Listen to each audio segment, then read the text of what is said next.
this segment today to discuss the first year anniversary of the October 7th attack from Hamas on Israel is Rabbi Bergson from the Manchester Jewish Center, the Manchester Jewish Council. Rabbi, you're very welcome to the program.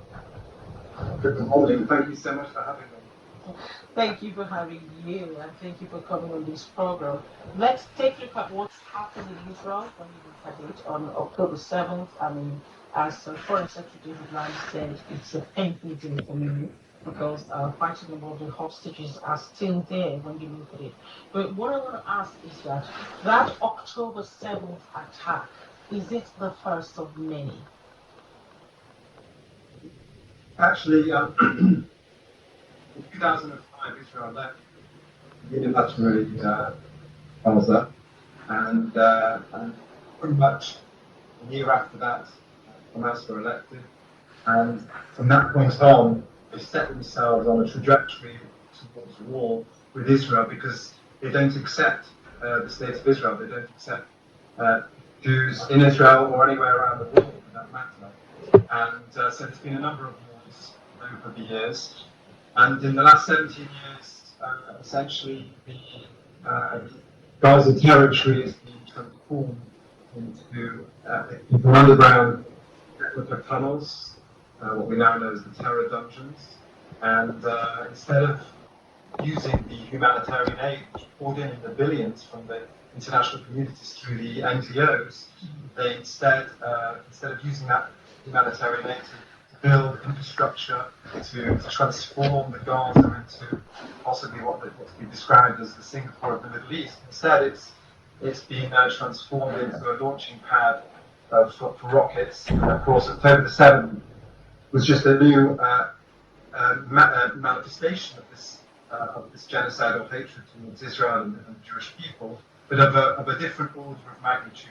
So of course, we had 3,000 terrorists coming in droves, 3 waves or so.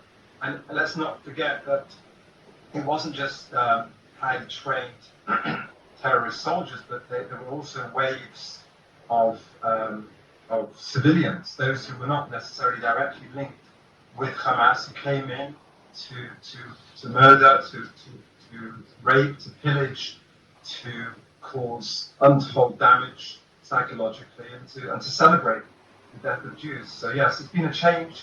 I think, simply put, it's been a change in the order of magnitude of the size of the attack, which has sent shockwaves throughout the whole world. And what has been the impact of October 7th? What has it been on Israelis worldwide? Well, it's not just Israelis. I mean, I'm a British, proud British Jew. I'm not actually Israeli. Of course, for the Jewish people, Israel is the Jewish ancestral homeland of the Jewish people, predating 1948, of course. It's just a political expression of it. Though it's not just Israelis that have been affected, but the whole of the Jewish world. And I would say, obviously, like any attack, is the centre of the attack where it took place in the Gaza envelope, the 22 or so communities that were immediately affected, hostages, murders, rape, beheadings and burnings. The tens of thousands, moving further, there's one sort of circle outside of that. You have, of course, all the families, the nearest and closest to those victims. But there's nobody in Israel who doesn't know somebody that was directly affected. Because, just one day after Israel was attacked, October the 8th, 300,000 people, Israelis, flew back, reservists of all ages, from wherever they were in the world, Israeli expats, increasing the Israel population by some 3%. That's the equivalent for a UK population of just near about 2 million people, 2 million British expats certainly coming in. So the impact was huge. And that showed incredible strength, bravery, courage, resilience. But the impact's been huge. We've not looked back. We can't, people say, there's before COVID and there's after COVID. The Jewish people, was before October the 7th and this after the October the 7th. And it's been described around the world as factually as the most horrific day in Jewish history since the Holocaust. The greatest number of Jews killed in one day since the those dark days of the Holocaust, which was, of course, on European soil. And how did the Israeli people and the Jewish people, you've already talked about, you mentioned that, how they maintained their resilience, and you talked about the reservists coming all around the world, going to Israel, about 3,000 of them, saying, we're here to help Israel, we're here to fight, and we're here to help maintain hope.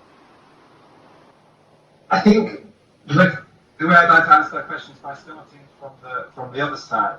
I think the enemies of Israel saw, also possibly, some have explained, saw an opportunity to exploit Israel at a weak point in its history, in its journey, because of the perceived divisions that existed in Israel. And there were great divisions pre-October the 7th, the judicial, the issue with the judicial reforms, mass protests on the street, the fact that coalition governments were being made and broken, and the religious secular divide, all the different factionalisms that exist within Israel, gave the perception to the outside world that Israel is crumbling.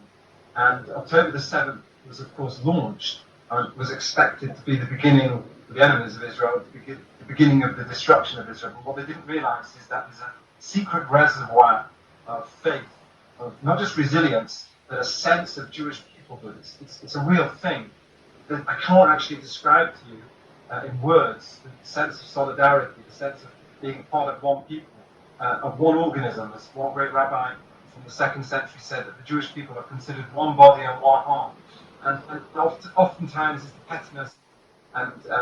pettiness in life and the difficulties that maybe perhaps obscures that essential unity, but the unity for sure came out, and it didn't matter whether a person was observant, Jewish-wise, secular, religious, cultural, whatever the label for all those labels, at least for a short period after the October the 7th, were completely and utterly melted away, and there was this sense of total brother and sisterhood amongst the Jewish people. And let's not forget as well that we're not on our own. We have, thank God, great support. There's been wonderful support from many, many Christian, for example, Christian communities.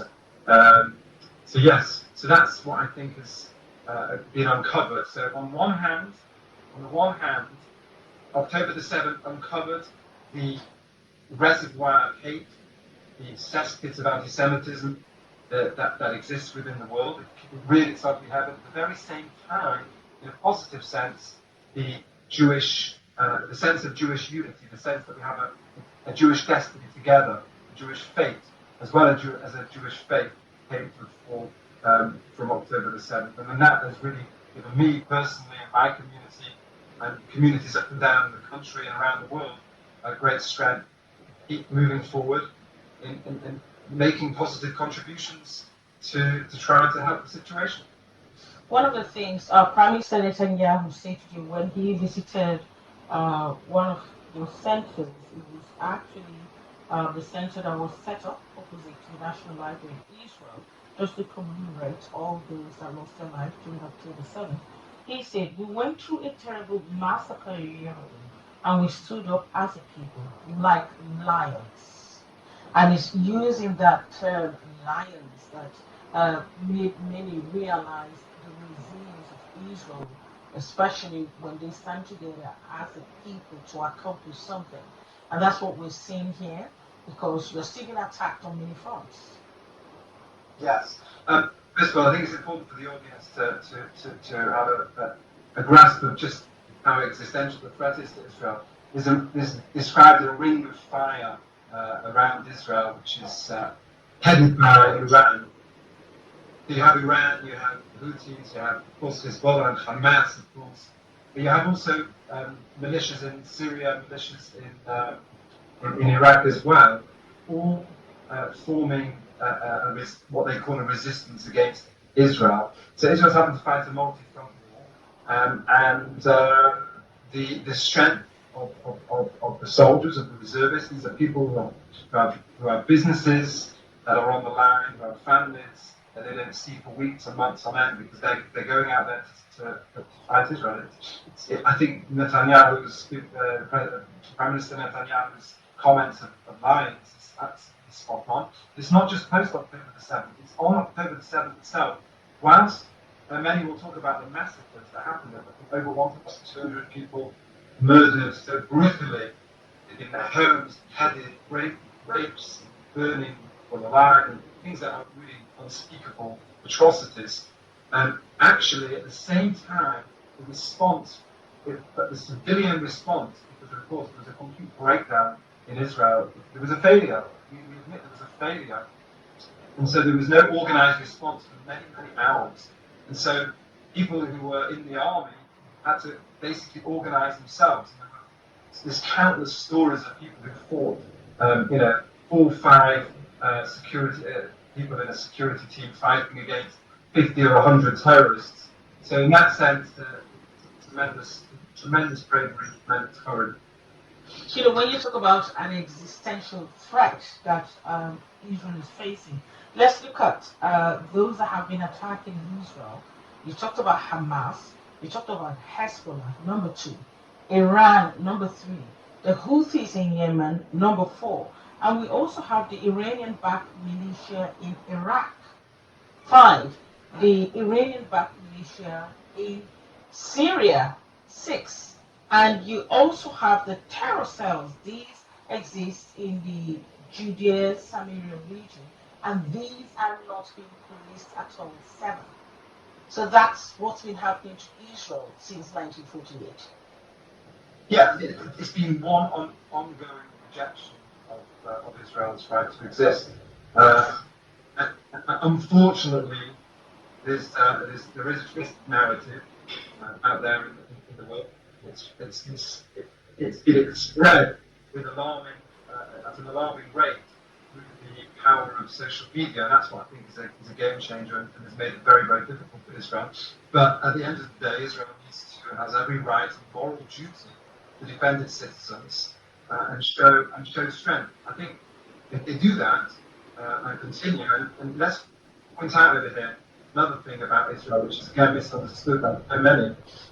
Israel is being portrayed as having committed a genocide, which is just such a moral inversion, because the attack on October the 7th was a genocide, an intended attack on civilians to kill a part of the people, and a complete rejection of the Jewish people. Israel wants peace, is a pursuer of peace. We are our ancestors, the prophets of Israel, Isaiah, Jeremiah, Ezekiel, Zechariah, these great prophets, they were the ones that coined the concept of shalom, peace. But at the moment, we're dealing with an implacable enemy, an evil that needs to be rooted out. And ahead of that evil, of course, is the Iranian Islamic regime. And that Israel will have to continue to do what it needs to do. But I think it's important to realize that Israel are the most wonderful in the universe. Take, for example, the world figures from the Hamas health ministry, which everyone seems to be throughout the media portraying as absolute fact, 40,000 deaths, which is terrible death toll. But they're portraying it as if it's only civilians. If you're going to take the Hamas figures at face value, then we certainly should take a modern, Western, trustable, reliable democracy at face value, and that's the idea. You say they've killed approximately half of those, so 18 to 20,000 are actual terrorists, which would mean a ratio of 1-to-1, approximately 1-to-1, of combatants to civilian casualties. And of course, every single casualty that takes place, through child, woman, or man that's innocent, is a total tragedy. From the Jewish perspective, we believe in choosing life. We sanctify life. We must defend ourselves. But that one-to-one ratio must be compared to America and Britain's, wars in Afghanistan and against ISIS, where the ratio is much higher, a much higher ratio of civilians to combatant ratios. So yeah, I think Israel are doing a courageous job. We've seen in Gaza, for example, in the last 12 months, a reduction in what is very fortunate for collateral damage, and that's because as they've got in, they've been able to take the ground and have more intelligence on the ground, and then feed that data in to change their operation to make it their attacks are more precise. You know, they'd left Gaza since 2005. They had no information on the ground. The great technology, the know-how of Israel, they'd unilaterally withdrawn from Gaza, and this is unfortunately the lesson that Israel has learned of having done that. Let's talk about the international community. Let's engage the support of the international community for Israel. Do you think that support has been high or low? Well, it's a great question. Certainly from October, just after October 7th, there was unwavering support for Israel. Rishi Sunak, the former Prime Minister, made it very, very clear there are no two sides. You know, there's good and there's evil, that type of thing, to paraphrase. I'm not saying those, I'm paraphrasing it. But, and so too from the Biden administration. I think since then, the Biden administration has certainly provided unprecedented practical support on the ground in terms of the amount of dollars that have gone to Israel to support that. However, of course, there's been difficult moments in terms of the rhetoric coming from the most important allies of Israel, which are other Western democracies. And by the way, Israel's fighting not just for themselves in the immediate present, but they're fighting on behalf of the Western world, on behalf of the free world, who doesn't want to, who surely do not want to be governed by Islamic terrorist style regimes. So the rhetoric coming from Britain, for example, the actions from the 30 licenses that were recently cancelled, the arms licenses, our chief rabbi really made a point of criticising the government on this. And whilst it's not of great substance and material, it certainly sends the wrong signal. And it seems to be this inertia in the Western world of really facing the fact that, you know, Islamic extremism, Islamism, as we call it, the political idea of taking over the world, of destroying the West, you know, as Iran puts it, America are the big Satan and Israel are the little Satan. There seems to be this inertia, this. I'm not sure to go so far as to say a moral blindness, but in unwillingness to actually face and confront the evil that is facing the West. And that, by the way, is in our capital. You know, I think there's something like 40,000 people in our country on watch list in the UK. And I think a majority of those, I'm sure there's people from the far who are from the far right, there's other sort of terrorist styles and organisations, but I think a large proportion of them, correct me if I'm wrong, are from the Islamist stream of terrorism. It's something which, by the way, I think also, although we don't hear it too often, I think the Muslim communities, and I say that in the plural, there's not one, there's a conglomerate of communities here in the UK, are also very concerned about, because this is extremism that exists within their communities. And, you know, let's face it, many of the victims of Islamic extremism around the world, in fact, most of the victims of Islamic extremism around the world are other fellow Muslims in different countries around the world. So yeah, for me personally, I would say I'm very concerned that the West are not showing strength. I do have my theory from a spiritual Jewish perspective as to why that might be. The West is going down this trajectory. But the fact is, it's a dangerous time as a result. We need to show strength in the face of what clear evil. We need to show strength in the face of clear evil. Thank you so much, Rabbi Danny Bergson from the Manchester Jewish Council joining us. Thank you for joining us today. Thank you. Well, several thousand people took part in a region in London's high